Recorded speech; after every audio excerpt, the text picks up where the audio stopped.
Hi guys, welcome back to my channel. If you're new here, I hope you like what you see and hit the subscribe button, give me a thumbs up, and please leave a message, introduce yourself. I'd like to get to know you and have you as part of our squad.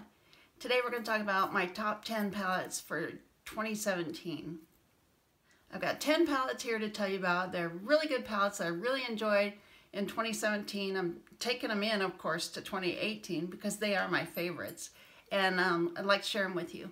We have high-end, we have drugstore, everything in between. So let's get started. The first palette I want to show you is not number 10. This is one of my everyday go-tos. I use it for everything. I think everybody should own this palette. There's nothing else like it. This is the Viseart Neutral Mattes. This is one of my favorites of all time. I think I got it in 2016, but I really bonded with it this year. And I learned to love mattes because the texture of these mattes is unlike anything else you'll ever use. It's soft, it's creamy, it's pigmented, it's everything. If you've ever wondered, these are definitely worth the price. I highly recommend for everyone to have the Neutral Mattes palette. This is one that goes with everything. It does all your looks. It just has everything. Look at that rich pigment. These are just outstanding. Everybody needs them in their makeup kit. Everybody needs them in their house. Everybody needs it. There are two drugstore palettes that I really enjoyed in 2017. One is the Model's Own Barely There palette. This is just a nice little neutral palette that is easy to create neutral looks and may fill some gaps in your neutral capacity. I really like it. It has nice little shimmers, really nice little mattes. I mean, of course, it's not like Viseart quality, but it's pretty good for the $14. Or if you get it on sale at Ulta, you know, 10 something. The other drugstore palette that made it into my top 10 eyeshadow palettes of the year is the NYX Professional Cosmetics Lid Lingerie. This has everything you'd want for your crease, and I mean, you can do full looks with this, but I like to use this for my crease when I'm just needing a particular color, like when I want a plummy crease or when I want a warmer crease. This is a really good companion to all of your other eyeshadow palettes. It will fill a lot of gaps. It'll be your neutrals, your mattes, and you can take it easily on vacation with you. That's why I got this. I got this to take it to Cosmoprof North America with me, and I just wanted something that would do my neutrals, my creases, and to go with my other palettes. And if you're not wanting to spend the money for the Viseart, I would suggest getting NYX Lid Lingerie. It's a great little palette. Next up, we have one that not everybody's gonna like. It is a particular niche palette. It is the Sephora Pro Editorial Palette. Now, I really like this because it gives me a variety of colors where I can do a lot of different looks. I have done a full matte look with these colors on this row, and this is my favorite row, the pink and orange and purple. I don't really like these duochromes too much. They're so sheer. It's, well, let's see. I get what they're intended for, but I would rather use just a different product, like one of my MAC pigments or something, to create the duochrome mixed with another color. I just don't think they perform quite that well, but these are outstanding. And then, of course, you have your shimmers up here. Again, this is not for everybody, but if you love color, this is a good palette to have in your collection. They are kind of dusty, but you can work with that. You don't have to be, you know, quite as careful as with the Anastasia Subculture palette. You just want to be a little careful. It's like kind of like a Lorac palette where it kicks up a little bit more, but you know, it's very workable. Next palette I want to show you is another high-end. This is the Kavanah Kwan Electro Pop palette. I got this through Octoly. This is an outstanding palette. I was drawn, of course, to the colors because I like a lot of color, and especially like the purple and the blue. I mean, look at these. They're so pigmented. They are rich and creamy, and they feel like, not like butter. Whatever is better than butter, this is what these feel like.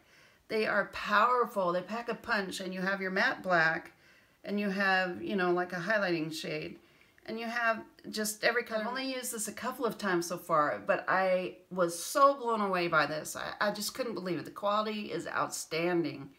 I love this palette. It is limited edition at Sephora, and it's totally worth it. One of the palettes I got this summer was so much fun to play with. This was the Lorac Venice Beach. You can still find them on the Lorac website. Look at that. I mean, look at these colors. I've talked about this in my favorites of the summer. Talked about this several times. Such great pigmentation. The shimmers are extremely pigmented. And this for a highlighter, man. I love this for just kicking around, playing around. I just love this rust color, and I love this cranberry. And I think this was a really great addition to my collection. I'm going to call this one number 4. It's hard for me to pick between 3 and 4, which one is 3 and which one is 4, but this blew me away. Jean-Michel Basquiat for Urban Decay. This is so pretty. It was nothing that I was attracted to originally. I thought, well, you know, it's all neutrals. That's okay, but neutrals aren't always my bag. I really like, you know, purples and stuff like that. But girl, these colors, they are so good. I mean, this is just a stunner of a palette. These neutrals are so incredible. I can't tell you how much I love it. It totally surprised me, and I wasn't gonna get it, and then it went on sale, and I thought, yeah, I'll get it. I wanted the really bright one, of course, but I just thought, well, you know, this is probably just like a naked palette or something, but it is so good. The pigmentation is there. It's really good, and these colors, they are neutral enough that these are going to work for everybody. You know, unless your skin tone is darker like this won't work for you, but this is a really outstanding brown when you put it on the face. It is outstanding. This gray is incredible, and of course, I don't even need to tell you about that. That's so good. This is a really good palette. If you see it around, you should pick it up. I imagine it'll probably come to Nordstrom Rack or something. I don't know, but really good palette. Number 3 is the Tarte Make Believe in Yourself. This has a really neutral base or crease shade. It is so neutral and light that it barely shows up on me. But these shimmers, they're all foiled. They're outstanding. These make a good pop to the eyelid. I love it. It smells like chocolate. So good. I should pop some on me right now. I always like to pop it on when I'm playing with it. It's just so pretty. It's really good quality. The pigmentation is really good. They just make the best pop in the center of the eyelid. It's a really good one to have in your collection to bring that shine to the middle of your eye, show off your eyes, and it is still on the Tarte website. My number 2 palette of the year, if you watch my channel or my blog, you probably will be able to guess this easily. It's the Lorac Desert Sunset. This was for 10.5 months. This was my favorite palette of the year. Well, no, that's not true because I got it in May, I think.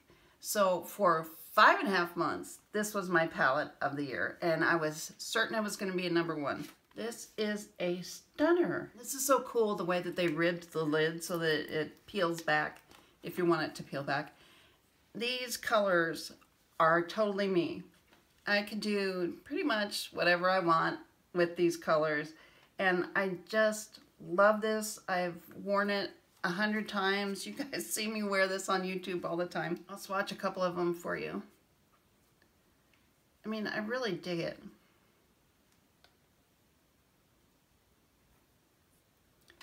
The purple is a little bit less pigmented than I had hoped, but when I put it on my eye, I can pack it on in a way that it doesn't look packed on, but it looks pretty good, and I am just thrilled with this palette. I'm just thrilled. It has versatility. It looks like the desert sunset at night, and I just think it's so pretty. I'm thrilled with it. I'm thrilled how it performs, and I love it. And if you've been watching my channel, you'll probably be able to guess the number 1 palette of the year. Viseart Grand Pro Matte. This is so good. I had no intention of buying this. I've talked about it before on my channel. I had no intention of buying this. I thought it was too expensive. I thought, man, I am not getting that. I have enough Viseart because I have a lot of other little palettes. So I wasn't going to get it. And then I went to the makeup show and I saw it in person and I touched a couple of the shades. I was like, let's look at it. Oh my goodness. The pigmentation is rich. It's all matte. Viseart mattes are the best in the business. I just couldn't believe it when I touched it. This row here is breast pigment. And it's meant to be mixed with some of these other colors. But, I mean, look at that. Outstanding. And they're so smooth and they don't pill. Sometimes I have a lot of trouble with shadows pilling on my eyelids because my eyelids are wrinkly and they're hooded. And sometimes a shadow will want to stick, especially a matte shadow. And that's why I work them in my brush before I put it on my eye, because I don't want that blob of pigment to stick there where you can't blend it out. You know what I'm talking about with really cheap mattes. Well, and just a lot of mattes that are on the market. They stick. They pill. They don't blend. These, anybody can use these. Even a beginner can use these. You can use them in your makeup kit. I mean, anything. These go on so smoothly. They blend beautifully. And for the first time in my life, when I got this palette, I was wearing all matte looks. I've never done that before. I don't typically wear a lot of matte eyeshadow until I got the Viseart neutral mattes. And so I challenged myself to do 30 days of Viseart and use only this palette for 30 days. Unfortunately, I had a surgery, so I got about 21 days into it. And I used this for 21 days, and I just found you can do so much with this. It will go with anything else that you have. They are outstanding mattes.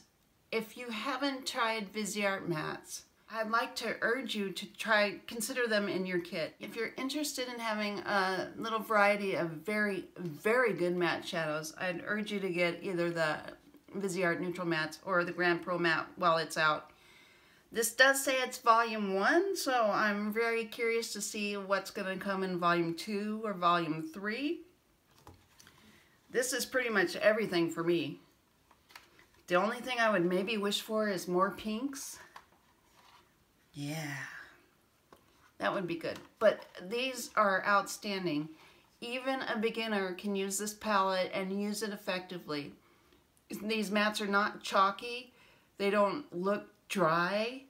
That's really important to me, and that's why I didn't like matte shadows before, because besides the inability to blend them, they were always chalky and looked really dry and made my lids look powdery. These don't do that. You can take this plastic out, but I prefer to leave it in because I like to blend the shadows into my brush on that. I just blend it in.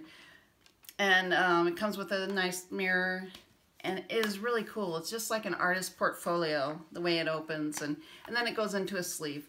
But, so there you have it.